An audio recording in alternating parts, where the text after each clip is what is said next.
سلام على عباده الذين اصطفى أما بعد فأعوذ بالله من الشيطان الرجيم وما نتنزل إلا بأمر ربك له ما بين أيدينا وما خلفنا وما بين ذلك وما كان ربك نسيا رب السماوات والأرض وما بينهما فاعبده واصطبر لعبادته هل تعلم له سميا ويقول الإنسان أإذا ما مت لسوف أخرج حيا أولا يذكر الإنسان أنا خلقناه من قبل ولم يك شيئا فوربك لنحشرنهم والشياطين ثم لنحضرنهم حول جهنم جثيا ثم لننزعن من كل شيعة أيهم أشد على الرحمن عتيا ثم لنحن أعلم بالذين هم أولى بها صليا وإن منكم إلا واردها كان على ربك حتما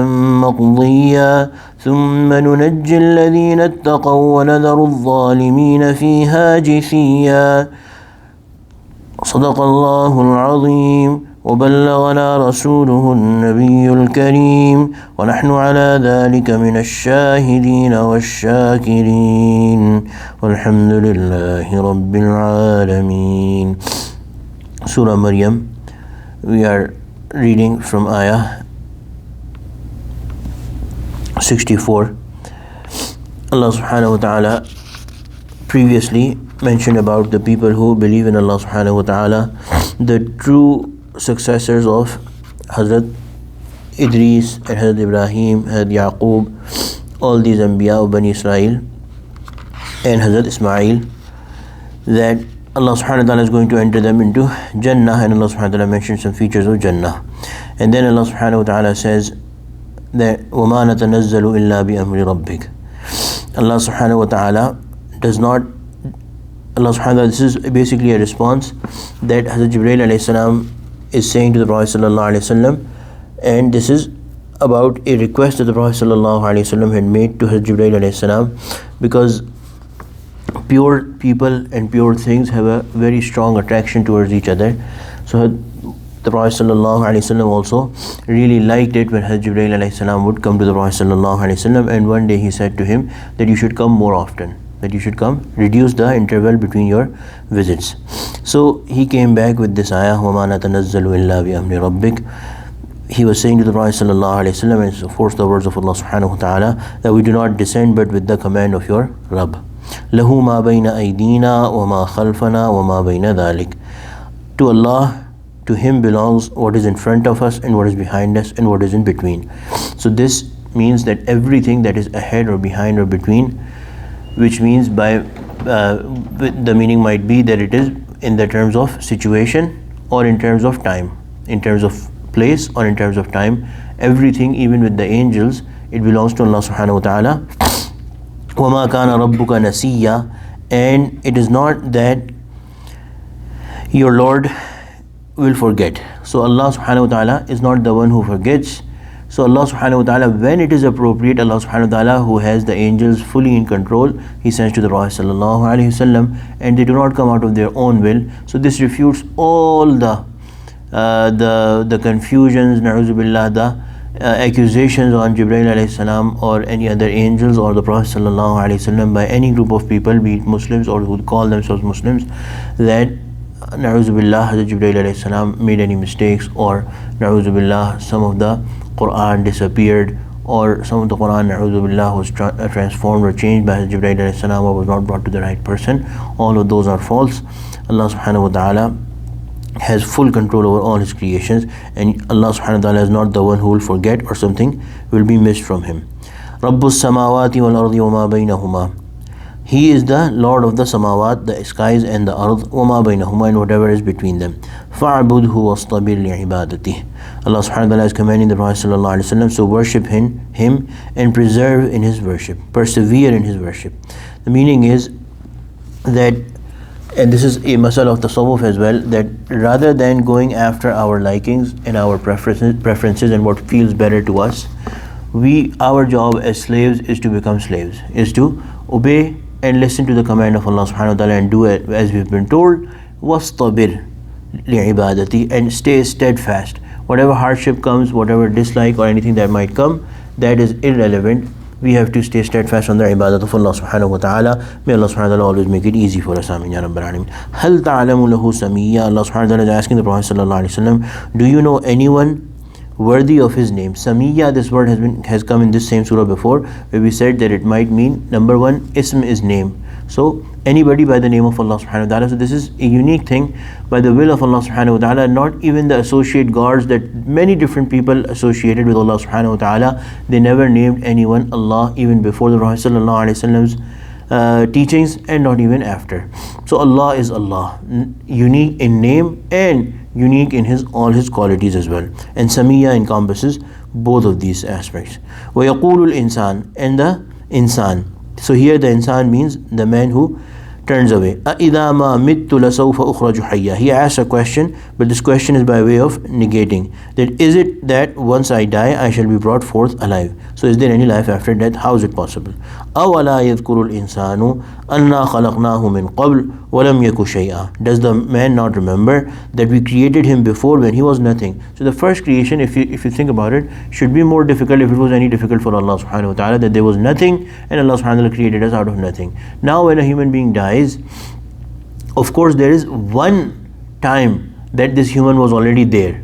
So naturally it comes to reason that life after death and recreation should be easier, if anything is easier or difficult for Allah subhanahu wa ta'ala, which is not. Easy and difficult are terms for us, just like day and light, knowing and not knowing. These are all terms for human beings and the creations, not Allah subhanahu wa ta'ala. For Allah subhanahu wa ta'ala, everything is the same.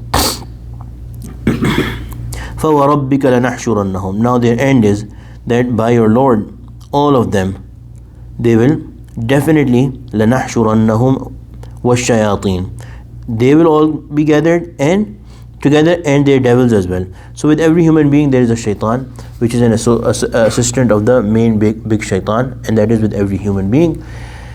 May Allah subhanahu wa ta'ala protect us from his shurur. That is the one that makes us do wrong things from the outside, tells us the benefit of doing disobedience and the harms of obeying Allah subhanahu wa ta'ala. And all these shayateen will be gathered with human beings on the day of judgment. ثُمَّ لَنُحْضِرَنَّهُمْ حَوْلَ جَهَنَّمَ جِثِيًّا. And Allah subhanahu wa ta'ala then says that they will definitely, Allah subhanahu wa ta'ala says, we will make them present around Jahannam. How much time? Okay, so Allah subhanahu wa ta'ala is saying that we will definitely present them around Jahannam, make them present around Jahannam, Jithiyya, fallen on their knees. So the Prophet sallallahu alaihi wasallam has told us that on the day of judgment, all believers and disbelievers, mu'mineen and kuffar, they will, with the awe of Allah subhanahu wa ta'ala, with the status and honor of Allah subhanahu wa ta'ala, they will fall to the ground on their knees. Then ثُمَّ لَنَنْزِعَنَّ مِنْ كُلِّ شِيعَةٍ. Then from among every group, لَنَنْزِعَنَّ, we will bring out, مِنْ كُلِّ شِيعَةٍ أَيُّهُمْ أَشَدُّ عَلَى الرَّحْمَنِ عِتِيًّا. The most disobedient, the most rebellious against Rahman, the worst of the disobedient ones from each group will be brought out first, and they will be thrown into the hellfire. So the way that people will be thrown into hellfire, they will be thrown in the order of how worse was their disobedience to Allah subhanahu wa ta'ala. May Allah subhanahu wa ta'ala protect us from being among the people of Jahannam. ثُمَّ لَنَحْنُ أَعْلَمُ بِالَّذِينَ هُمْ أَوْلَى بِهَا صِلِيًّا. Then of course Allah subhanahu wa ta'ala says, we are most aware of those who are most deserving to enter the Jahannam. وَإِن مِّنْكُمْ إِلَّا وَارِدُهَا. There is none among you who does not have to arrive at it. كَانَ عَلَى رَبِّكَ حَتْمًا مَقْضِيًّا. This is undertaken by your Lord as an absolute decree that is bound to be enforced. So every believer and every disbeliever, they will see hellfire. May Allah subhanahu wa ta'ala protect us. The difference that the ulama have written, the Prophet sallallahu alaihi wasallam has also mentioned in some hadith, that everyone will be brought forth to see the Jahannam, but there is a difference in nature of how they will be shown the hellfire. The disbelievers, they will see it with fear, that this is where we are going to be thrown into.